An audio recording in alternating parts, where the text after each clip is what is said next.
ಓಂ ನಮೋ ಭಗವತೆ ವಾಸುದೇವಾಯ. ಇಂದಿನ ಈ ದೈವಿಕ ಸಂಚಿಕೆಯನ್ನು ಆರಂಭಿಸುವ ಮುನ್ನ ಜಗತ್ತಿನ ಸಮಸ್ತ ತಾಯಂದಿರಿಗೆ ಮತ್ತು ಗೃಹಿಣಿಯರಿಗೆ ಶಿರಬಾಗಿ ವಂದಿಸುತ್ತಾ ಕಾಮೆಂಟ್ ಬಾಕ್ಸ್ನಲ್ಲಿ ಎಲ್ಲರೂ ಒಮ್ಮೆ ಓಂ ಗೃಹಲಕ್ಷ್ಮಿಯೇ ನಮಃ ಎಂದು ಬರೆಯಿರಿ. ಆ ತಾಯಿಯ ಆಶೀರ್ವಾದ ಸದಾ ನಿಮ್ಮ ಮನೆಯ ಮೇಲಿರಲಿ. ಹಿರಿಯರು ಒಂದು ಮಾತು ಹೇಳುತ್ತಾರೆ, ಮನೆ ಎಂಬುದು ಇಟ್ಟಿಗೆ ಮತ್ತು ಸಿಮೆಂಟ್ನಿಂದ ಕಟ್ಟಿದ ಕಟ್ಟಡವಷ್ಟೇ. ಆದರೆ ಅದನ್ನು ಸುಂದರ ಅರಮನೆಯನ್ನಾಗಿ, ಸಾಕ್ಷಾತ್ ವೈಕುಂಠವನ್ನಾಗಿ ಮಾಡುವುದು ಆ ಮನೆಯ ಗೃಹಿಣಿ. ಆದರೆ ತಾಯಂದಿರೆ, ಒಮ್ಮೆ ಪ್ರಾಮಾಣಿಕವಾಗಿ ಯೋಚಿಸಿ. ಬೆಳಿಗ್ಗೆಯಿಂದ ಮಧ್ಯಾಹ್ನದವರೆಗೆ ಅದೆಷ್ಟೇ ನೆಮ್ಮದಿಯಾಗಿರುವ ನಿಮ್ಮ ಮನೆಯ ವಾತಾವರಣ ಸಂಜೆ ಸೂರ್ಯ ಮುಳುಗುತ್ತಿದ್ದಂತೆ ದಿಢೀರನೆ ಏಕೆ ಕಲುಷಿತವಾಗುತ್ತದೆ? ಹಗಲೆಲ್ಲ ಚೆನ್ನಾಗಿ ಆಟವಾಡಿಕೊಂಡಿದ್ದ ಮಕ್ಕಳು ಸಂಜೆಯಾಗುತ್ತಿದ್ದಂತೆ ವಿನಾಕಾರಣ ರಂಪಾಟ ಅಳಲು ಶುರು ಮಾಡುತ್ತಾರೆಯೇ? ಇಡೀ ದಿನ ಹೊರಗಡೆ ಬೆವರು ಸುರಿಸಿ ಪ್ರಪಂಚದ ಎದುರು ಹೋರಾಡಿ ದಣಿದು ಮನೆಗೆ ಬರುವ ನಿಮ್ಮ ಗಂಡನಿಗೆ, ಅಥವಾ ಇಡೀ ದಿನ ಮನೆಗೆಲಸ ಮಾಡಿ ಸುಸ್ತಾಗಿರುವ ನಿಮಗೆ ವಿಪರೀತ ಆಯಾಸ ಅಥವಾ ಸಣ್ಣ ವಿಚಾರಕ್ಕೂ ಕಿರಿಕಿರಿ ಕೋಪ ಬರುತ್ತದೆಯೇ? ಇದನ್ನು ಕೇವಲ ದೈಹಿಕ ಸುಸ್ತು ಅಥವಾ ಅವರ ಕೋಪವೇ ಅಷ್ಟು ಎಂದು ತಪ್ಪು ತಿಳಿಯಬೇಡಿ ಅಮ್ಮ. ಏಕೆಂದರೆ ಸೂರ್ಯ ಮುಳುಗುವ ಆ ಸಂಧ್ಯಾಕಾಲ ಎನ್ನುವುದು ಕೇವಲ ಒಂದು ದಿನದ ಅಂತ್ಯವಲ್ಲ, ಅದು ಬ್ರಹ್ಮಾಂಡದ ಒಂದು ರಹಸ್ಯ ಬಾಗಿಲು. ಆ ಸಮಯದಲ್ಲಿ ಸಾಕ್ಷಾತ್ ದೈವಿಕ ಶಕ್ತಿಗಳು ಮತ್ತು ಕಣ್ಣಿಗೆ ಕಾಣದ ದರಿದ್ರ ಶಕ್ತಿಗಳು ಎರಡೂ ಕೂಡ ನಿಮ್ಮ ಮನೆಯೊಳಗೆ ಪ್ರವೇಶಿಸಲು ನಿಮ್ಮ ಹೊಸ್ತಿಲ ಬಳಿ ಪೈಪೋಟಿ ನಡೆಸುತ್ತವೆ. ಹೆಚ್ಚಿನವರು ಸಂಜೆ ದೀಪ ಹಚ್ಚುತ್ತಾರೆ ನಿಜ, ಆದರೆ ಕೇವಲ ದೀಪ ಹಚ್ಚಿ ಕೈ ಮುಗಿದರೆ ಸಾಲದು. ಇಂದು ನಾವು ಕೇವಲ ದೀಪ ಹಚ್ಚುವ ಸಾಮಾನ್ಯ ಪದ್ಧತಿಯ ಬಗ್ಗೆ ಮಾತನಾಡುತ್ತಿಲ್ಲ. ಸೂರ್ಯ ಮುಳುಗುವ ಆ ಸಂಧ್ಯಾ ಮುಹೂರ್ತದ ನಿಖರವಾದ 48 ನಿಮಿಷಗಳ ಕಾಲ ಸಾಕ್ಷಾತ್ ಮಹಾಲಕ್ಷ್ಮಿಯನ್ನು ಮನೆಗೆ ಬರಮಾಡಿಕೊಂಡು ನಿಮ್ಮ ಮನೆಯ ಆರ್ಥಿಕ ದೋಷಗಳನ್ನು, ಸಾಲದ ಬಾಧೆಯನ್ನು ಮತ್ತು ಕೌಟುಂಬಿಕ ಕಲಹಗಳನ್ನು ಶಾಶ್ವತವಾಗಿ ಓಡಿಸುವ ಆ 5 ನಿಖರವಾದ ದೈವಿಕ ವಿಧಿಗಳ ಬಗ್ಗೆ ಆಳವಾಗಿ ತಿಳಿಯಲಿದ್ದೇವೆ. ಸ್ನೇಹಿತರೆ, ಈ 5 ಆಚರಣೆಗಳನ್ನು ತಿಳಿಯುವ ಮುನ್ನ ಸಂಧ್ಯಾ ಎಂದರೆ ಏನು ಮತ್ತು ಆ ಸಮಯಕ್ಕೇಕೆ ಅಷ್ಟು ಅಗಾಧವಾದ ಶಕ್ತಿ ಇದೆ ಎಂಬುದನ್ನು ನಾವು ಮೊದಲು ಅರಿಯಬೇಕು. ಸಂಧ್ಯಾ ಎಂದರೆ ಮಿಲನ, ಹಗಲು ಮತ್ತು ರಾತ್ರಿಯ ಮಿಲನ.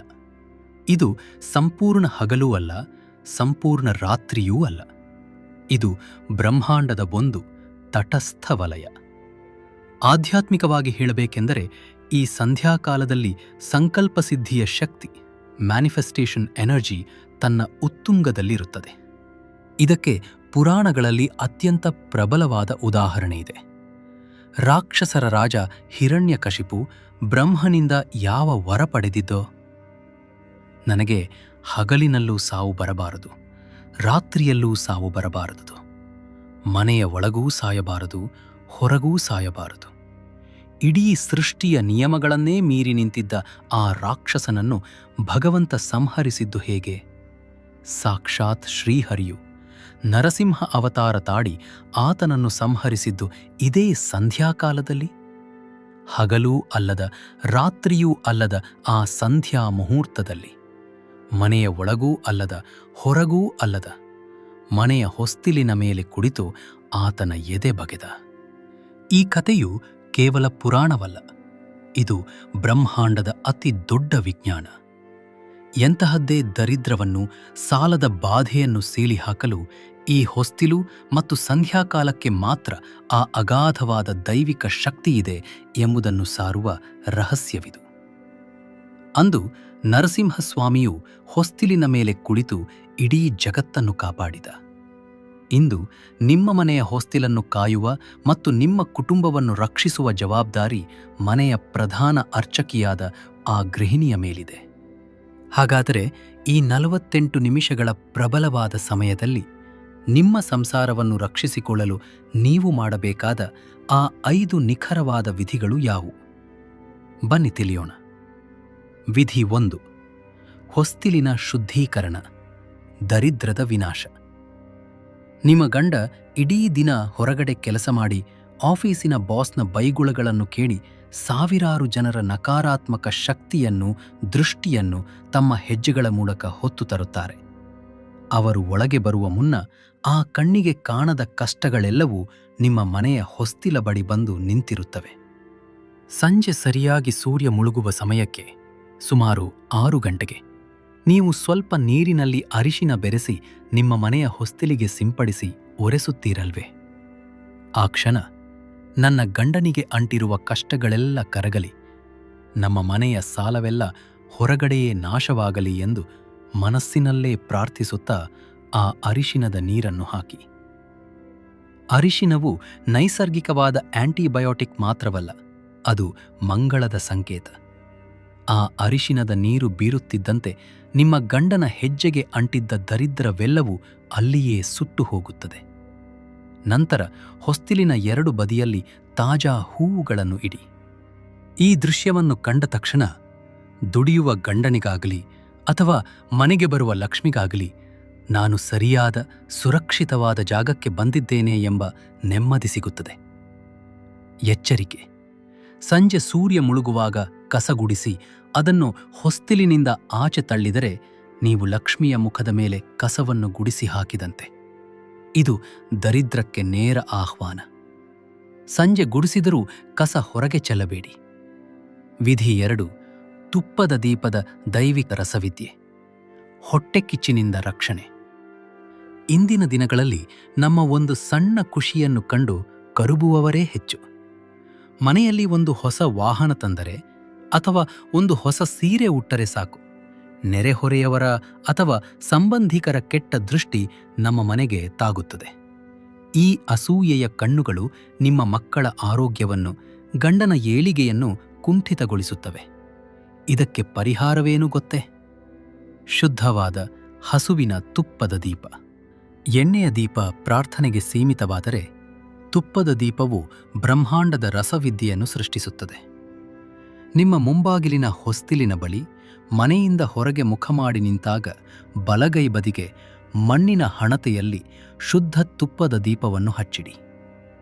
ಹಸುವಿನ ತುಪ್ಪ ಉರಿಯುವಾಗ ಹೊರಹೊಮ್ಮುವ ಆ ಬೆಂಕಿಯ ಜ್ವಾಲೆಯು ನಿಮ್ಮ ಬಾಗಿಲಿನ ಬಳಿ ಒಂದು ಕಣ್ಣಿಗೆ ಕಾಣದ ಉಕ್ಕಿನ ಕೋಟೆಯನ್ನು, ಬಯೋಮ್ಯಾಗ್ನೆಟಿಕ್ ಬ್ಯಾರಿಯರನ್ನು ನಿರ್ಮಿಸುತ್ತದೆ. ಈ ಬೆಂಕಿಯ ಕವಚವನ್ನು ದಾಟಿ ನಿಮ್ಮ ನೆರೆಹೊರೆಯವರ ಯಾವ ಹೊಟ್ಟೆಕಿಚ್ಚು, ಯಾವ ಕೆಟ್ಟ ದೃಷ್ಟಿಯೂ ನಿಮ್ಮ ಮನೆಯೊಳಗೆ ಪ್ರವೇಶಿಸಲು ಸಾಧ್ಯವೇ ಇಲ್ಲ. ಆ ದೀಪ ಹಚ್ಚುವಾಗ, ನನ್ನ ಸಂಸಾರವನ್ನು ಯಾವ ದೃಷ್ಟಿಯೂ ತಾಗದಂತೆ ಕಾಪಾಡು ತಾಯಿ ಎಂದು ಹೇಳಿಕೊಳ್ಳಿ. ವಿಧಿ 3: ಪದ್ಮಗಂಧಿಯ ಆಗಮನ ಮತ್ತು ದುರ್ವಾಸನೆಯ ನಿವಾರಣೆ. ನೀವೇ ಯೋಚಿಸಿಯಮ್ಮ, ನಿಮ್ಮ ಗಂಡ ಅಥವಾ ಅತಿಥಿಗಳು ಸಂಜೆ ಮನೆಗೆ ಬಂದ ತಕ್ಷಣ ಅಡುಗೆ ಮನೆಯಿಂದ ಅಥವಾ ಕಸದ ಬುಟ್ಟಿಯಿಂದ ಕಮಟು ವಾಸನೆ ಬರುತ್ತಿದ್ದರೆ ಅವರಿಗೆ ಎಷ್ಟೊಂದು ಸಿಟ್ಟು ಬರುತ್ತದೆ. ಮನುಷ್ಯರಿಗೆ ಇಷ್ಟು ಕಿರಿಕಿರಿಯಾದರೆ ಅತ್ಯಂತ ಪರಿಶುದ್ಧಳಾದ ಲಕ್ಷ್ಮೀದೇವಿಗೆ ಸಿಟ್ಟು ಬರುವುದಿಲ್ಲವೇ? ಲಕ್ಷ್ಮೀದೇವಿಯ ಮತ್ತೊಂದು ಹೆಸರು ಪದ್ಮಗಂಧಿ, ಕಮಲದ ಸುಗಂಧವನ್ನು ಹೊತ್ತವಳು. ಎಲ್ಲಿ ಸುಗಂಧವಿರುತ್ತದೆಯೋ ಅಲ್ಲಿ ಲಕ್ಷ್ಮಿ ತಾನಾಗಿಯೇ ಓಡಿಬರುತ್ತಾಳೆ. ಅದಕ್ಕಾಗಿ ಸಂಜೆ 6 ಗಂಟೆಯ ಮುನ್ನವೇ ಅಡುಗೆ ಮನೆಯ ಸಿಂಕ್ನಲ್ಲಿರುವ ಎಂಜನು ಪಾತ್ರೆಗಳನ್ನು ಶುಚಿಗೊಳಿಸಿ ಕಸವನ್ನು ಹೊರಹಾಕಿ. ದೀಪ ಹಚ್ಚಿದ ತಕ್ಷಣ ದೇವರ ಕೋಣೆಯಲ್ಲಿ ಮತ್ತು ಮುಂಬಾಗಿಲಿನ ಬಳಿ ಶುದ್ಧವಾದ ಶ್ರೀಗಂಧ, ಕಮಲ ಅಥವಾ ಪಚ್ಚ ಕರ್ಪೂರದ ಸುಗಂಧವಿರುವ ಧೂಪವನ್ನು ಬೆಳಗಿ. ಆ ಹೊಗೆಯು ಮನೆಯ ಮೂಲೆ ಮೂಲೆಗೆ ಪಸರಿಸಬೇಕು. ಆ ಪರಿಮಳ ಮನೆಯನ್ನು ಆವರಿಸುತ್ತಿದ್ದಂತೆ ನಿಮ್ಮ ಮನೆಯಲ್ಲಿರುವ ಜಗಳದ, ಆಯಾಸದ ವಾತಾವರಣವು ತಾನಾಗಿಯೇ ಶಾಂತವಾಗುತ್ತದೆ. ಲಕ್ಷ್ಮಿಯು ಅತ್ಯಂತ ಹರ್ಷದಿಂದ ನಿಮ್ಮ ಮನೆಯೊಳಗೆ ಹೆಜ್ಜೆ ಇಡುತ್ತಾಳೆ. ವಿಧಿ 4: ವಾಕ್ಶುದ್ಧಿ, ಅಶಾಂತಿಗೆ ಬ್ರೇಕ್. ಇದು ಬಹುಶಃ ನಿಮಗೆಲ್ಲರಿಗೂ ಅತಿ ಕಷ್ಟದ, ಆದರೆ ಮಾಡಲೇಬೇಕಾದ ಕೆಲಸ. ಗಂಡ ಮನೆಗೆ ಬಂದ ತಕ್ಷಣ ಅಕ್ಕಿ ಮುಗಿದಿದೆ, ಕರೆಂಟ್ ಬಿಲ್ ಕಟ್ಟಿಲ್ಲ, ಅವರು ಹಾಗೆ ಅಂದರು, ಇವರು ಹೀಗೆ ಅಂದರು ಎಂದು ಕೊರಗುವುದನ್ನು, ಜಗಳವಾಡುವುದನ್ನು ನಿಲ್ಲಿಸಿ. ಸಂಜೆ ಸರಿಯಾಗಿ 6ರಿಂದ 6:48ರವರೆಗಿನ ಆ 48 ನಿಮಿಷಗಳ ಕಾಲ ದಯವಿಟ್ಟು ನಿಮ್ಮ ಮನೆಯ ಟಿವಿಗಳನ್ನು ಆಫ್ ಮಾಡಿ.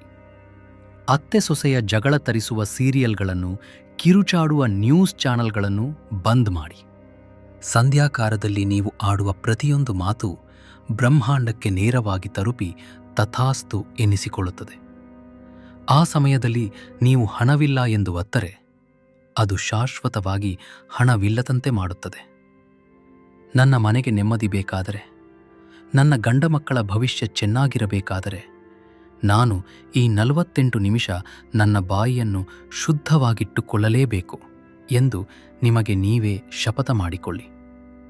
ಈ 48 ನಿಮಿಷಗಳ ಕಾಲ ಮನೆಯಲ್ಲಿ ಸಂಪೂರ್ಣ ಮೌನವನ್ನು ಆಚರಿಸಿ, ಅಥವಾ ಅತ್ಯಂತ ಮೃದುವಾದ ಧ್ವನಿಯಲ್ಲಿ ವಿಷ್ಣು ಸಹಸ್ರನಾಮವನ್ನು ಪ್ಲೇ ಮಾಡಿ. ಆ ದೈವಿಕ ನಾದವು ನಿಮ್ಮ ಗಂಡನ ದಿನದ ಆಯಾಸವನ್ನು ಮರೆಸುತ್ತದೆ, ಮಕ್ಕಳನ್ನು ಬುದ್ಧಿವಂತರನ್ನಾಗಿಸುತ್ತದೆ ಮತ್ತು ಮನೆಯನ್ನು ಸಾಕ್ಷಾತ್ ದೇವಸ್ಥಾನವನ್ನಾಗಿ ಮಾಡುತ್ತದೆ. ವಿಧಿ 5. ಸುವರ್ಣ ಶಕ್ತಿಯ ಸ್ಥಿರೀಕರಣ. ದೀಪ ಹಚ್ಚಿ, ಧೂಪ ಬೆಳಗಿ, ಮೌನ ಆಚರಿಸಿದ ಮೇಲೆ ಯಂತ್ರದಂತೆ ಎದ್ದು ಹೋಗಿ ಊಟ ಮಾಡಿ ಮಲಗಬೇಡಿ. ಸಂಧ್ಯಾಕಾಲ ಮುಗಿದ ತಕ್ಷಣವೇ ನಿದ್ರೆ ಮಾಡಬಾರದು. ನಿದ್ರೆ ಮಾಡುವುದರಿಂದ ಆ ದೈವಿಕ ಶಕ್ತಿಯು ಜಡವಾಗುತ್ತದೆ. ಇದರ ಬದಲು ಆ 48 ನಿಮಿಷಗಳ ನಂತರ ಕೇವಲ 2 ನಿಮಿಷಗಳ ಕಾಲ ದೇವರ ಮುಂದೆ ಕಣ್ಮುಚ್ಚಿ ಕುಳಿತುಕೊಳ್ಳಿ. ಲಕ್ಷ್ಮೀ ದೇವಿಯು ನನ್ನ ಮನೆಯೊಳಗೆ ಬಂದು ನೆಲೆಸಿದ್ದಾಳೆ. ನನ್ನ ಗಂಡನಿಗೆ ಆಯುಷ್ಯ ಲಭಿಸಿದೆ. ನನ್ನ ಬ್ಯಾಂಕ್ ಖಾತೆಯಲ್ಲಿ ಹಣ ತುಂಬುತ್ತಿದೆ. ನನ್ನ ಸಾಲವೆಲ್ಲ ತೀರುತ್ತಿದೆ ಎಂದು ಅತ್ಯಂತ ಸ್ಪಷ್ಟವಾಗಿ ದೃಶ್ಯೀಕರಿಸಿಕೊಳ್ಳಿ. ಆ ಶಕ್ತಿಯ ಮೇಲೆ ನಿಮ್ಮ ಹಕ್ಕನ್ನು ಸ್ಥಾಪಿಸಿ. ಈ 2 ನಿಮಿಷದ ಧ್ಯಾನವು ಆ ಬ್ರಹ್ಮಾಂಡದ ಶಕ್ತಿಯನ್ನು ನೇರವಾಗಿ ನಿಮ್ಮ ಕುಟುಂಬದ ಆರ್ಥಿಕ ಏಳಿಗೆಯತ್ತ ತಿರುಗಿಸುತ್ತದೆ. ನೋಡಿದ್ರಲ್ಲ ತಾಯಂದಿರೇ, ಹೌದಲ್ವಾ? ನಾನು ನನ್ನ ಮನೆಗಾಗಿ ಇಷ್ಟನ್ನು ಮಾಡಲಾರೆನೆ ಎಂಬ ಪ್ರಶ್ನೆ ಈಗ ನಿಮ್ಮ ಮನಸ್ಸಿನಲ್ಲಿ ಮೂಡುತ್ತಿರಬಹುದು. ಖಂಡಿತ ನೀವು ಮಾಡಬಲ್ಲಿರಿ. ಸಂಜೆ ಎದ್ದು ಹೊಸ್ತಿಲು ಶುದ್ಧ ಮಾಡೋದು, ತುಪ್ಪದ ದೀಪ ಹಚ್ಚುವುದು, ಟಿವಿ ಆಫ್ ಮಾಡಿ ಮೌನ ಆಚರಿಸುವುದು, ಈ 5 ಕೆಲಸಗಳನ್ನು ಯಾರು ನಿಷ್ಠೆಯಿಂದ ಮಾಡುತ್ತಾರೋ ಆ ಮನೆಯಲ್ಲಿ ಎಂದೂ ಕಣ್ಣೀರು ಬರುವುದಿಲ್ಲ. ಆ ಮನೆಯ ಯಜಮಾನನು ಸಮಾಜದಲ್ಲಿ ತಲೆ ಎತ್ತಿ ಬಾಡುತ್ತಾನೆ. ಇಂದಿನಿಂದಲೇ ನಾನು ಕೇವಲ ಮನೆಗೆಲಸದವಳು ಎಂಬ ಕೀಳರಿಮೆ ಬಿಟ್ಟುಬಿಡಿ. ನಾನು ಈ ಮನೆಯ ಅದೃಷ್ಟ ದೇವತೆ, ನಾನು ಸಾಕ್ಷಾತ್ ಗೃಹಲಕ್ಷ್ಮಿ ಎಂಬ ಅತೀವ ಹೆಮ್ಮೆಯಿಂದ ನಿಮ್ಮ ಸಂಜೆಯ ಪೂಜೆಯನ್ನು ಆರಂಭಿಸಿ. ನಿಮ್ಮ ಮುಖದಲ್ಲಿರುವ ಆ ನಗುವೇ ಈ ಮನೆಗೆ ಅತಿದೊಡ್ಡ ದೀಪ. ಸ್ನೇಹಿತರೆ, ಇಂದಿನಿಂದಲೇ ಈ ಸಂಧ್ಯಾಕಾಲದ ಆಚರಣೆಯನ್ನು ಅತ್ಯಂತ ಶ್ರದ್ಧೆಯಿಂದ, ಯಾರಿಗಾಗಿಯೂ ಬಿಟ್ಟುಕೊಡದೆ ಮಾಡುತ್ತೇನೆ ಎಂಬ ಅಚಲವಾದ ವಿಶ್ವಾಸ ನಿಮಗಿದ್ದರೆ ಈಗಲೇ ಕಮೆಂಟ್ ಬಾಕ್ಸ್ನಲ್ಲಿ ಅತ್ಯಂತ ಭಕ್ತಿಯಿಂದ ಓಂ ಶ್ರೀ ಮಹಾಲಕ್ಷ್ಮೈ ನಮಃ ಎಂದು ಬರೆಯಿರಿ. ನಿಮ್ಮ ಆ ಬರವಣಿಗೆಯೇ ನಿಮ್ಮ ಬದುಕಿನ ಹೊಸ ಮತ್ತು ಶ್ರೀಮಂತ ಅಧ್ಯಾಯಕ್ಕೆ ಸಾಕ್ಷಿಯಾಗಲಿ. ಈ ದೈವಿಕ ಮಾಹಿತಿ ನಿಮ್ಮ ಎದೆಯ ಭಾರವನ್ನು ಇಳಿಸಿದ್ದರೆ, ನಾನು ಇದನ್ನು ಮಾಡಲೇಬೇಕು ಎಂಬ ಕಿಚ್ಚನ್ನು ಹಚ್ಚಿದ್ದರೆ ದಯವಿಟ್ಟು ಲೈಕ್ ಮಾಡಿ. ಮತ್ತು ನಿಮ್ಮ ಪರಿಚಯವಿರುವ ಎಲ್ಲ ಗೃಹಿಣಿಯರಿಗೂ, ನಿಮ್ಮ ತಾಯಿಗೆ, ಅಕ್ಕ ತಂಗಿಯರಿಗೆ, ವಾಟ್ಸ್ಆ್ಯಪ್ ಗ್ರೂಪ್ಗಳಿಗೆ ಇದನ್ನು ಖಂಡಿತವಾಗಿ ಶೇರ್ ಮಾಡಿ. ಅವರು ತಮ್ಮ ಶಕ್ತಿಯನ್ನು ಅರಿಯಲಿ, ಅವರ ಮನೆಯಲ್ಲೂ ಲಕ್ಷ್ಮಿ ನೆಲೆಸಲಿ. ಇಂತಹದೇ ಅದ್ಭುತವಾದ ಮತ್ತು ಬ್ರಹ್ಮಾಂಡದ ರಹಸ್ಯಗಳಿಗಾಗಿ ಸನಾತನ ಮಾರ್ಗವಾಹಿನಿಗೆ ಮರೆಯದೆ ಸಬ್ಸ್ಕ್ರೈಬ್ ಆಗಿ, ಪಕ್ಕದಲ್ಲಿರುವ ಗಂಟೆ ಗುರುತನ್ನು ಒತ್ತಿ. ಮುಂದಿನ ಸಂಚಿಕೆಯಲ್ಲಿ ಭೇಟಿಯಾಗೋಣ. ಸರ್ವೇ ಜನಾ ಸುಖಿನೋ ಭವಂತು, ಲೋಕಾ ಸಮಸ್ತಾ ಸುಖಿನೋ ಭವಂತು. ಹರಿ ಓಂ ತತ್ಸತ್. ಶುಭಮಸ್ತು. ಜೈ ಶ್ರೀಕೃಷ್ಣ.